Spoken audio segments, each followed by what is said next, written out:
counts. Every inch counts. And today, we're back in the shop breathing new life into our chopped 49 Plymouth, tackling the trunk with some raw metal fab work that's been waiting its turn. But once the welds cool, we're not done. We're heading out to the pick and pull, where rust hides treasure and deals are made if you know where to look. It's shop time, scrap time, and story time. So ride along with us.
Now for this piece, there are some tools that we review on this channel that I really like. One is that grinder. Where's that Cecil grinder at? Okay, we reviewed this cheap Chinese grinder, and as you've been seeing, I've used the piss out of it just for knocking the burrs off the edge so it's not sharp. So I like that tool. Now how long will it last? I don't know. We've been hard at it for a couple months. Next that I really like that's in the garage is this Weber kit. This is the hole punch kit, the knockouts. This has to be one of my favorite tools in the garage. I did not have this on the Comet build, and man, I wish I did. We did a review on it, what it comes with. It's amazing. We used it, what did we just use? The 2.5 to mark out the outer curves right here. And what I'm doing is I'm laying it out so that we can put plexiglass in the center to see the rear suspension. And then to cut the curves like this on the inside, we need a flange because I want to have nut certs around this so we can screw the plexiglass in, is my thought right now. So we need to do the curves. So instead of doing it with a saw, a jigsaw, we just do the knockout kit. So I literally go ahead beforehand and find exactly where the corners are like that, draw the circle, and now I'll take the drill bit that comes with it, punch it out with a drill bit, and then we'll stamp them out and then just cut our straights with the angle grinder. And then our trunk piece should be ready to go in and weld it up. This just gives it a little decoration so that the plexiglass can sit right there up to it. We could have did something different, but I think this is adds strength, and I think it'll look good whenever it's done.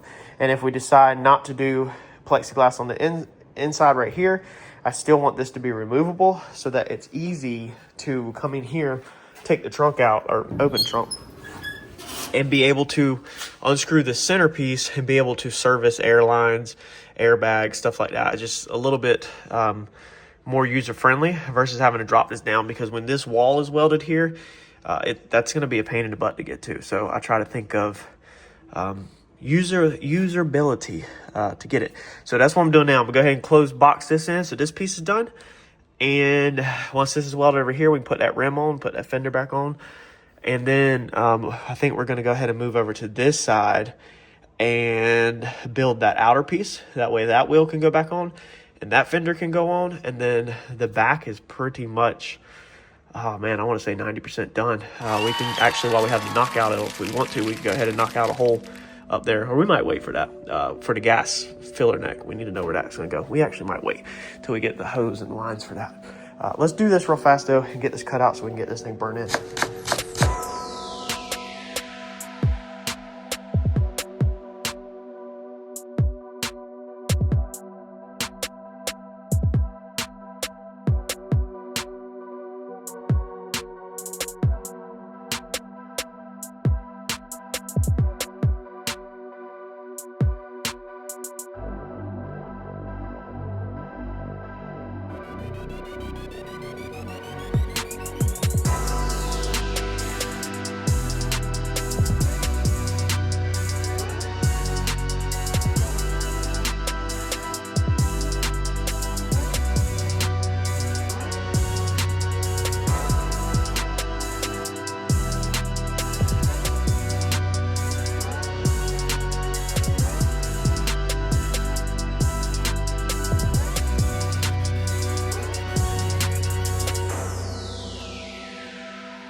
All right, now for this build, I think I have finally found the perfect shifter. There was only one important detail that I had to have in order to make it work with the Allison 1000. For the Allison 1000, we're gonna need park, reverse, neutral, drive, 3, 2, 1. We need it in that order, that's important. Also, while we're out here at the junkyard, I wanna check on a braking system that I think potentially could work, that hot rodders have been using for a very long time. And it looks like the pick and pull might have 3.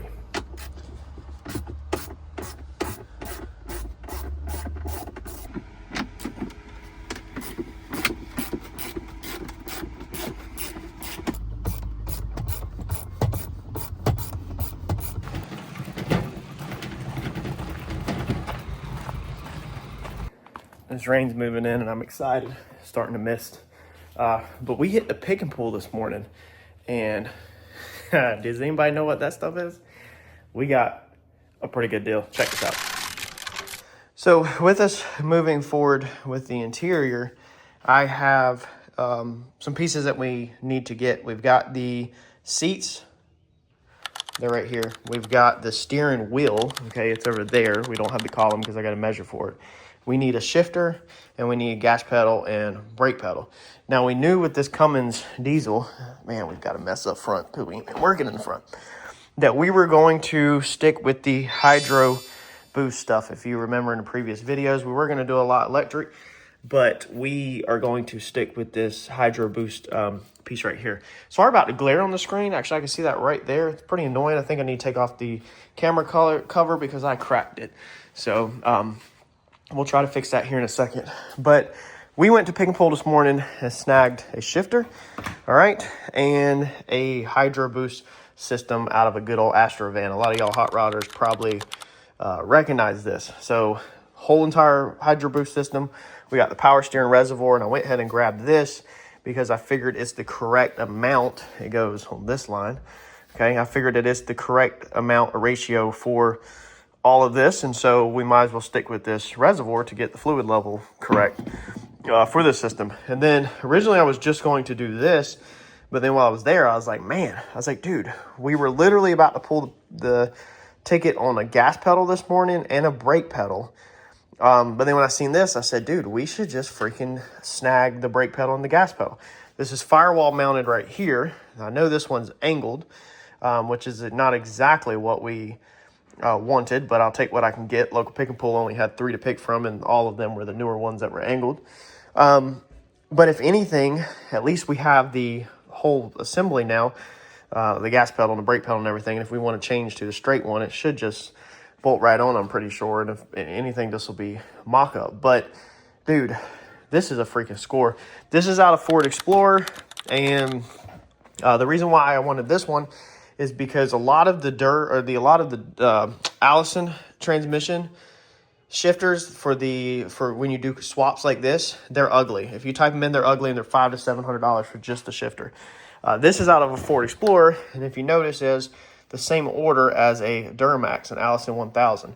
You need that 3-2-1 because it's a 5-speed, and then you need your overdrive button right there. So this literally should be perfect, and we wanted some kind of factory shifter. This is a show car, not a race car or anything like that, not a rock crawler or anything, so we didn't want anything ugly and too off-roadish. And while I was there, I said, well, I was going to grab just this. This thing's about $100 on eBay for just this. I said, well, let's go ahead and grab the cable too. I was like, because I bet I can make the cable work on it. So we went ahead and grabbed the transmission bracket, because we can always cut a bracket and build one on the plasma table. And then we also even snagged this piece right here that goes on the actual transmission that clips on. Nice. I don't know if that happens to be the same that will bolt onto the Allison, but I figured if it's not, we can just cut it right here and weld the Allison piece to this and be good to go, because this just pops right off. This little heat shield I ripped off trying to get it out. But yeah, we literally grabbed everything we need to pretty much hook the shifter up. We've got the pigtail for the wiring, because I think the Allison will need some electrical stuff. We're going to have neutral safety switches and stuff like that. And then you're going to have the lights that's inside here, the overdrive button and everything. So the pigtail just plugs right into the back. And we stole this. We literally stole this for what we paid for it. So everything out the door. Like I said, this, if you look on eBay, these are about $100. Anywhere from 180 new to 100-ish used. This crap right here, just this piece alone, a lot of times you're looking the 400 mark. You know, it's kind of all over the place. They have some universal ones, but Astrovan stuff, if you get a whole assembly, it's safe to say 400 to 500 without the pedal assembly. If you were to do the pedal assembly, reservoir, all this, if you type this stuff in on eBay, you're going to very quickly realize that $500 for this right here is pretty much about the fair going rate for one of these assemblies. Now, you could probably piece this stuff together. I think I've seen some of these aftermarket for like $150 for just this piece, not including this or the pedals or anything. But even that is going to be, you know, if you put 150, 50, 100 or whatever, I mean, you're still 300-ish. So it's safe to say we have $300 to $500 in value right here. Easy. We got out the door. All right. Transmission floor shifter, $21. Reservoir, $9.50. Brake master cylinder, $25. Pedal, gas pedal, $21 is all he charged. We were out the door for $87.19. $87.19 on all of this. Again, if I ordered this on eBay, I would have spent $400 to $500. So super, super excited about this. Now, if I can make that pedal assembly work and get it in here, then we're going to be freaking golden. I want to show you one more thing real fast that might actually be really good for the setup that we got. So if we notice, if we look right here at the firewall, our firewall is actually tilted back, if you can tell a little bit. So that means that our reservoir is downhill. So when we mount this thing up, it's gonna go from the brake master cylinder or the stuff being like that. It's gonna bring it up slightly. All right. Now the reservoir still needs to be at an angle because of the way the fluid levels in it, but it's gonna bring it up slightly. And then we have this P pump here. All right. All of this is kind of in the way. If you were to come straight off this firewall, you're straight into the P pump. So with this thing angling down more into here, this might honestly be the freaking perfect setup for this car. All we have to do is figure out if we have enough room in here to mount it. And will this work? or is this not going to work? If it don't work in here, might have to change the pedals. You know, maybe we can still use the Hydro Boost system under the hood. Might have to do some custom pedals, but I'm really hoping that we can punch the firewall and it automatically hangs our gas pedal, our brake pedal, and everything. We can check that off the list of figuring that out, because I was in the process of piecing all the pedals together and the cables together. And when you're building something like this, the more we can use whole entire assemblies, that way when we sell this thing, you can say your whole brake and gas pedal, everything's just Astrovan. That way the future owner can easily service stuff. And then the shifter, we don't have a ton of space to work right here on top of the center console, and I think it's going to work out perfect how narrow it is. But another thing I like is that the trim piece on these Explorers, they clip into the shifter itself. So much stuff is good about this. And this is going to be, if anybody is wanting to know about an 08 to 10 Ford Explorer, if you look up an 08 Ford Explorer shifter, you'll hit it net on the money, or a 10. So it has these tabs that clip down in there with these little tiny teeth on it that lock it down, pull it down tight. Okay, so it don't have to be clipped at one height. It's a little bit adjustable in the height, like this, up and down. And then it locks into these slots right here. So whatever we choose to upholster around this thing, we'll be able to literally put the trim right back around it and make this piece look factory. Super, super excited about this. Should have enough cable to get down to the Allison. Man, we might have really just knocked this one out the park.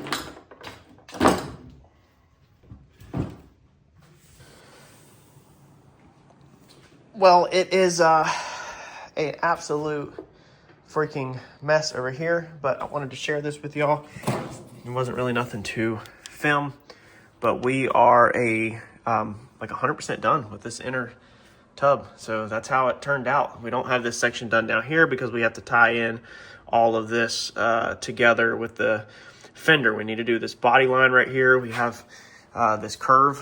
You can see how that's kind of like curved out. There's a body line on it. All right, we got to make all that and do that, so we're going to hold off on this area down till we get to that point. We're ready to tie that in, but all of this is literally ready for seam sealer. I do need to weld up them holes. I got to put a little tiny strip over there where I messed up, but all of this is ready for seam sealer. Got to fix that little corner down there. It's funny because I'm like, everything's ready to go, and I'm like, oh, well, hold on. But no, seriously, that little tiny strip right there and that corner, tie that corner in, and then this whole inner tub on this side is ready for seam sealer and bed liner, which we're not doing right now, but or undercoating, whatever you want to call it. But yeah, exciting stuff, man. And this all turned out pretty good, how everything tied together. And once these joints are seam sealed, I don't even know if we'll seam seal in here because of how thick it's going to get undercoating for the inner fenders. We probably won't, honestly, but that's exciting because I had one person a while back comment, it's so smoky in here, that basically he was concerned because nothing's getting done. And I feel you, man, I feel you, but you just can't finish stuff until you know for sure that you're good. So now that we know the seats are good, the wheels are good, the rear axle's good, suspension's good, now it was time to finish out the tubs. What sucks, though, is all I had to do was put that little strip of metal in it and weld everything out and grind everything out, which took the most time. But what sucks is coming to this side, and this side is way farther behind. So we have to build that outer panel right here that covers up this inside pocket and then fill in that strip. Oh, I'm about to bust my butt. That's up there before that side's done. But that's the goal for today, is try to get them inner fenders done, because I'm trying to get the back part done to get the fenders back on so we can jump back inside and move forward with the front seats, brake pedals, shifter, and work our way to the firewall, one step closer to having the interior ready for upholstery in case something happens and the rest of the car is not done. I want that ready.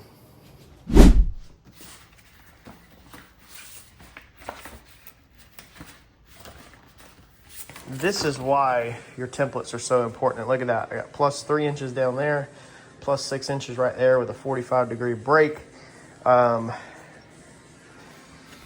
This is why it's so important, because this was done months ago. But look at this. Look at that. We got that exact template that fits there. Okay, so all we got to do is make sure this template fits this side, which it would be reverse flipped around. It probably is not going to fit perfect, but let's see here. Actually, wow, yeah, it does. Fits pretty freaking good, actually. Wow. So we'll literally just roll with this exact piece, and that way we match the other side. And we'll just do the exact same thing so that this outer panel matches the other side. Break it the other way and get it put in, and then do everything over again. Fill in our gap here for our last arch, weld everything in, trim this back, and prime everything. Got some little corners to fill in on the inside, but besides that, that'll be that. Listening to some graveyard cars in the background, but I figured I would just touch on this real fast. We've already done all this if you want to back up a couple of videos, but this is a pretty complicated panel, how it curves, and then the 90s broke at the bottom, the 45 breaks back. It actually runs uphill inwards, so if we hold the camera straight at a 90, you can tell that we don't just break into 90. So it runs downhill, then flat, and then uphill. That's how that is. So that's what I do. There's no paper back here. Like, this is actually ripped right here. The paper's ripped, so I just build this corner out of tape after putting a piece of cardboard across this major piece right here, marking 2 inches, because this spacing is 2 inches all the way down. That's what that little mark right there is to the end of the cardboard. That sets me at 2 inches like that, and then that's how I can find my point, is build it out of tape. Now take it to the bench.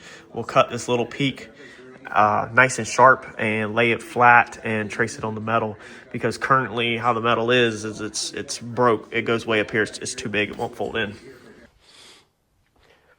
Before we move forward, though, we need to fix this situation on the side of the house. It's always muddy out here. There's nowhere to park, and honestly, I'm over it.